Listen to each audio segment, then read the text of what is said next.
Good morning. Fighting with my hair today, what it wants to do. I'm also fighting with myself whether or not I want to go out and work out. I'm sure I'll get out there at some point. I'm just hoping it's before it gets really hot. Alright, so let's see if my camera will make my face super red or not. Cool. Alrighty, Wednesday. So today I want to talk about something that came up recently. So it's usually, or probably how I'm going to be doing it, is if things came up recently or not.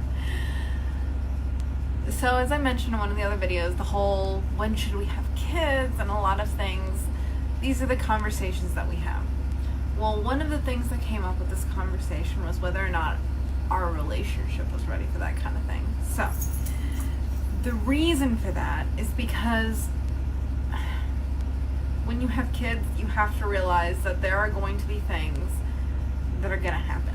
For example, they're going to wake you up a lot. I know so many new moms that are just exhausted all the time, including moms who've been there a while and they're still exhausted all the time. So you're going to be tired.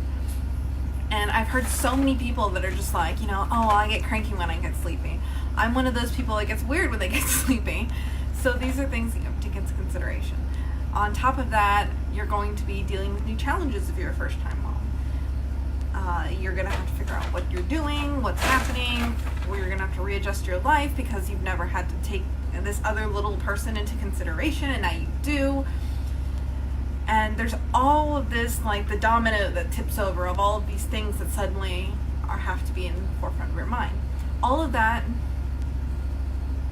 thinking of all of that, thinking of all of that, that's going to put you in a position where you are going to be behaving a little bit differently. So you're going to be tired, you're going to be stressed out, you're going to be worried, and that's usually when some of your quirks come out. So it's one of those things that it makes me laugh a lot because my mom didn't know this about me until recently, but I'm not patient. I'm really not. I try really, really hard to be, and in certain cases I am. For example, I taught first and second grade for a really long time. I love babysitting kids. I like spending time with them and like teaching and doing all of these things. When it comes to kids, somehow I have a lot of patience. When it comes to other things, I have no patience. And it was one of those things that made my mom laugh because she didn't realize that, because she just assumed since I was so patient with kids, I was patient with everything, and I'm not. So that means that I'll probably be fine as a mom, but I might not be as fine as a wife. So that was one of the things that we talked about, was that I'm not the most patient person, and I'm going to have to be aware of that, and he has to be aware of that. Which is leading to what the topic says, which is be aware you have flaws, and be aware that other people do too. The reason is we try to ignore our flaws a lot, and that's not a bad thing. I don't like to focus negatively on my flaws all the time because that's going to eat at my self-esteem, my confidence, and so on. But when we're making these kinds of decisions, I need to be aware that these are my flaws, because if I'm not, and I'm not dealing with them, things can happen. So if I'm not dealing with the fact that I am not the most patient person, that means that I can be snapping at my husband, I can be angry, I can be frustrated, and that would cause tension in our relationship. However, I know I'm not patient, and I'm not afraid of admitting it. I just need to figure out how I'm going to deal with that. Part of the problem is that I don't know exactly what I'll be like when I'm pregnant, when I am giving birth, when I am a new mom that's extremely exhausted. I can't know that because I've never done that. But I do know that it'll cause me to be a little bit more stressed. That being said, I need to be aware of that, and I have to do something about it. Actively be questioning, okay, are you just doing this because you're frustrated, or because you're feeling this, or like just kind of give myself an extra few minutes to say, okay, is this a me problem? Is this a him problem? Is this a we problem? And kind of work through it. And I've already started doing that because I don't want to be snapping all the time because I'm impatient. Another thing that we talked about was that I am overly emotional like 24/7. every little thing, I'm just really emotional. It's not usually that bad the majority of the time because I'm kind of aware of it, I kind of roll with it, and I calm down as quickly as I heat up. So I'm usually trying to keep a balance. However, during certain times of the month, I do get a little bit more emotional. That being taken into consideration, that might be something that I have to think about when I'm pregnant, with a new baby, with all of these new emotions going on, and so on, because that's really emotional time in your life, and everybody already talks about all of these emotional moms and how your hormones are going crazy, and so my hormones are already crazy, and now suddenly I'm going to be adding this on top. So that's something that I need to be aware of. I need to make sure that I'm trying my very best not to make decisions irrationally, to be aware that, okay, I am going to be really emotional, I am going to be going through all of these changes in my body, and I need to be more patient and try to be less overly emotional when I'm talking to my husband. Because I want to make sure that I'm constantly talking to him with respect and with understanding that as much as it's not easy for me, it's not easy for him either, because he's putting up with me. And there's also nothing he can do about that. He can't just make it go away. And that's one of his things, that he likes to make the problems go away. Which leads to the second part of the topic, which is I'm not the only one with flaws. He does too. And I don't like to focus on them either, because the same way I don't focus on other people's flaws or my own is I don't want him to feel bad or self-conscious about it. But just the same way I do, he does. And I have to be aware of them, because when we have a new baby, or if I can't sleep at night, we share the same bed. So if I can't sleep at night, odds are I'm going to mess with his sleep. If there's a newborn baby, if it cries and messes with my sleep, it'll probably mess with his sleep. Whether or not the baby wakes him up, I'm going to wake him up. I'm kidding. I'm going to try to let him sleep as much as I can. But the point remains, he will also be going through this with me. And so some of his flaws, I have to be aware of them and do things like try not to take it so personally. So he likes to fix a lot of things, and sometimes it's a good thing. Sometimes I'm not feeling well and I need to figure out, is this allergies, is this, and he'll just start questioning to figure out what it is, and it helps us get through it. Other times I just want to complain, and I feel like that's going to come up then too. So I need to be aware that he's just trying to help and he's just trying to fix it. So instead of maybe lashing out, I can say, hey, can we just go through a ranting phase where you don't try to fix it? Or I need to find somebody else to be able to do the ranting with and try to only give him problems that he can solve. Or at least sharing once I'm over it so it's not as frustrating. Little things that I need to be aware of to try to not make it worse on him. And we all have these flaws. So we have to be aware of them in ourselves, and we have to be aware of them in other people. So this is, for us right now, is what we're talking about with starting our family, because it's in our heads, that's our next step, and we like to be overly prepared when we get there. So these conversations come up a lot. We talked about having kids on our first date, so it doesn't mean anything. It just, we like to talk about this stuff, apparently. But this applies to a lot of things in your life. So if you are getting married to someone, you have to be aware of who they are all around, all of their good things and all of their bad things, because while their bad things might be under control now, when you decide to have kids, or when there's a high stress situation, money gets tight, you're buying a house, you're buying anything, you have to be aware who your partner is and what he's like in these kinds of situations, or she's like in these situations, because that can cause more tension and unnecessary drama. So there are days where I get really overly emotional and angry, frustrated. I'm crying, I'm yelling, I am not okay. And he can just sit there and just be like, I'm trying not to take it personally. She's just having one of those days.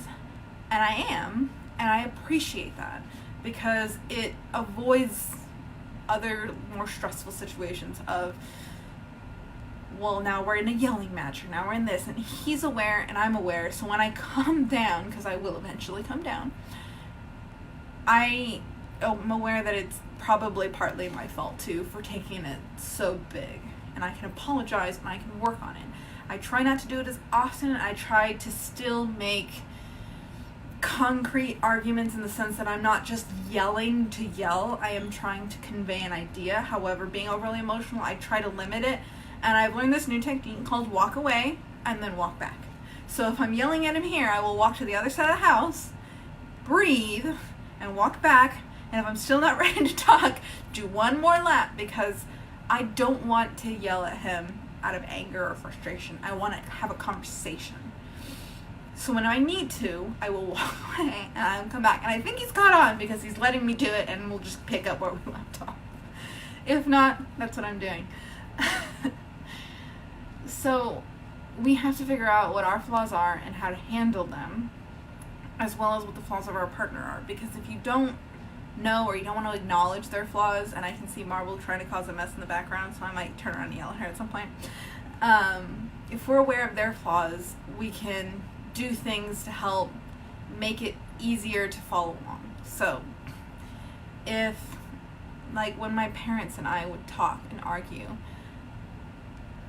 I just used to get so angry when I was a teenager, when I'm just like figuring out how to be an adult and you're overly emotional because you're like going through puberty. My biggest thing to do was I would run upstairs and I would slam the door, and I felt so good, and I'd get in a lot of trouble for that. And after a while, I just started to slowly realize that this is not productive. So I used that to help, okay. And sometimes I would just sit there and like stew a little bit and be like, okay, I'm not going to say anything. I'm not going to go slam the door because it doesn't end well, because it just makes everybody more mad. I'm just like stewing there, just like, and then let it calm down and be like, okay. So it's what I do with the walks now, because that makes me calm down a little bit faster, as opposed to just simmering there until I'm ready to go.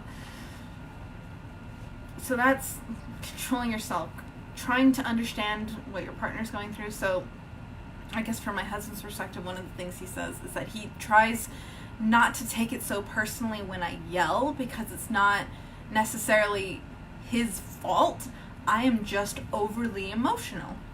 And so he tries to listen and get the little bits of it that are like important. So like, okay, if yelling, something about needing to throw out the trash more frequently, or not doing this part of this, or dishes, or cooking, or whatever the little argument is, he tries to get the little bits that he can work on that are actual, okay, well maybe I haven't been doing that, or maybe that, and try to think about it and not take the whole thing so personally. And I appreciate that so much, because it's part of why we work is he knows who I am and he knows what my flaws are and tries to help work with me the same way I try to work with him. He's not a big people person, so he starts to get a little snippy when we are out and there's like public going on, or if we're out late and we're with other people and they're trying to talk to him and he's not really feeling like talking. It's not something to take personally. He's just probably at his limit and wants to go home. So instead of being really frustrated or like calling him out on it, I'll just be like, well, it's time. Call it a night, and we'll try to leave. And we try to think about these things. Another thing is when we argue, as I mentioned, he doesn't argue back, which is a good thing, but it's a little frustrating. He won't talk back to me. He likes to really think about what he's going to say before he says it. And it's a good thing and it's a bad thing. The same way being emotional is a good thing and a bad thing. There are the good things, like the good moments where I'm very lovey and happy and all of those things. There's the moments where I get really angry and frustrated all the time. His is when I'm trying to have a conversation, it makes me more frustrated when he doesn't reply back right away. And sometimes he'll forget because he's taken so long, or he comes to a conclusion and he's like, all right, and doesn't feel the need to share. That's really frustrating for me, but I know he does it, so I've just started to ask. All right, so what are you thinking? Are you going to share with me? Sometimes it's a little more provocative, like, are you going to say something because I'm mad? But I know that this is a thing, and it's not that he's not invested or not part of this conversation. It's that he's thinking about it, and he's trying to be more conscious of his words, which is a good thing, but it's a little frustrating. The point of all of it is I'm aware and he's aware, so we're able to work through it and figure out all of these things. because I know where he's weak, I can help him be stronger. Because he knows where I'm weak, he can help me be stronger. And we can fill in the gaps and hopefully work through all of these things. And when we don't, we've kind of already proven that we can talk to each other about a lot of stuff, and we can figure out a way through it, figure out where we went wrong, where something happened. And that's what we've been doing these last couple of years. We've been talking and getting to know each other and trying to work through things, including things that haven't happened yet. Like, okay, well, this is how I'm going to react when you're giving birth, and this is what's going to happen when we have our first kids. This is what's going to happen when, like, we get called into the teacher's office, because we both know that's going to happen at some point.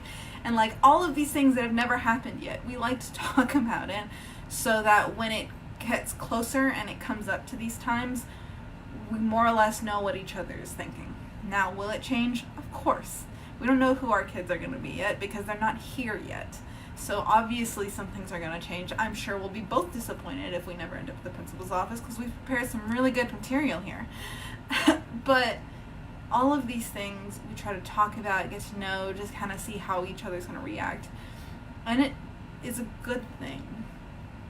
And we need to be doing this with our friends, with our family, with our partners, with our kids, because it helps make more productive conversations and more reliable and steady relationships. So if you have your kids that are being a certain way, you can either get really mad and yell at them, or you can try to get to know maybe what they're thinking, how they're reacting. Like, my mom is always saying that one of my sisters is a lot like her, and one of them's a lot like Dad, and I'm just a big ball of every single emotion they all had. So parenting us was so different, because talking to me, I could blow up at any second as a teenager and go, no, I'm done with this conversation, like, get out of the house, and, like, run to the backyard, be like, I wonder if I ran away today, what would it be like?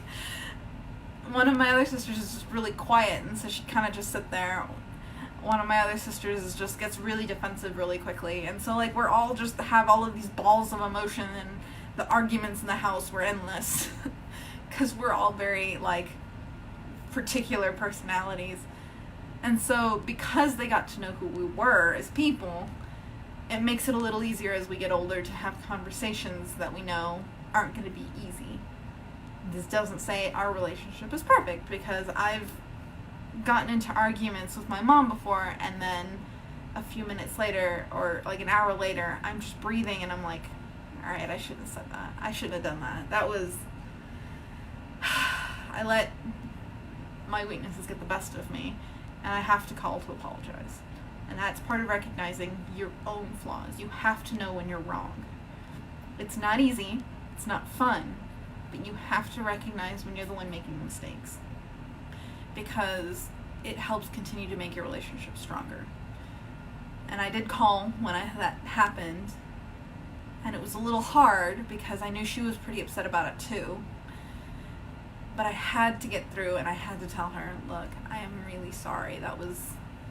I understand that I overreacted, and that I don't even remember what the argument was, but I do remember feeling terrible that I had said some of those things, and the way I reacted to it.